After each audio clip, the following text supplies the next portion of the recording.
आगु पवित्र कार्तिक मास महाप्रभु महाप्रसाद पाइबा आशार अच्छा भक्त कोविड कटकणा नहीं आवश्यक मुताबक श्रीमंदिर में बरादी अभड़ा रंधा जाऊन बेले कार्तिक भक्त जो भली महाप्रभु महाप्रसाद पाइपारे से नहीं राज्य सरकार और श्रीमंदिर प्रशासन व्यवस्था करने आवश्यक बोली परिचालना कमिटी सदस्य माधव चंद्र पूजा पंडा कहते।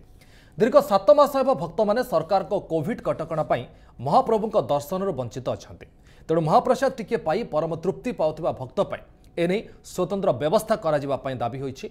आगामी दिन में एने सुआर महासुआर नियोग सहित आलोचना हेबा परे पदक्षेप नियाजिबो बोली श्रीमंदिर उन्नयन प्रशासक कहते। कोविड संक्रमण को दृष्टि रखी सेप्टेम्बर 7 तारिख बाहर लोकों बरादी अबड़ा संपूर्ण बंद कर जायथिला। कोरोना विपत्ति समय पूरी बाहर लोकों को बरादी महाप्रसाद मिलिबो नाही बोली पूर्वर सुआर महासुआर नियोग मत देथिले। तेबे उत्तर और दक्षिण द्वार में टेंट जोगे कोविड गाइडलाइन पालन करी भक्त श्रद्धालुओं पई बरादी महाप्रसाद मिल पारिबो बोली नियोग पक्षरु सूचना दिया जायछि।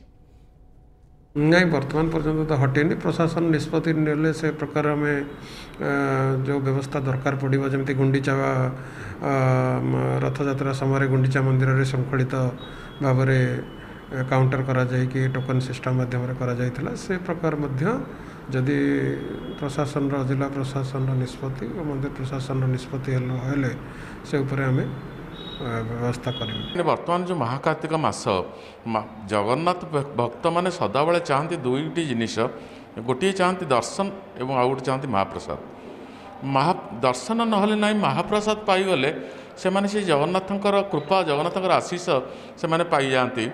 तेणु यही उद्देश्य देखा गले निश्चित भाव में मंदिर प्रशासन हो ओडिशा सरकार हो पुरी प्रशासन हो जमी प्रत्येक भक्त महाप्रसाद सुविधा पाइपर यहीटा को निश्चित भाव में आम मैंने दृष्टि देवा उचित।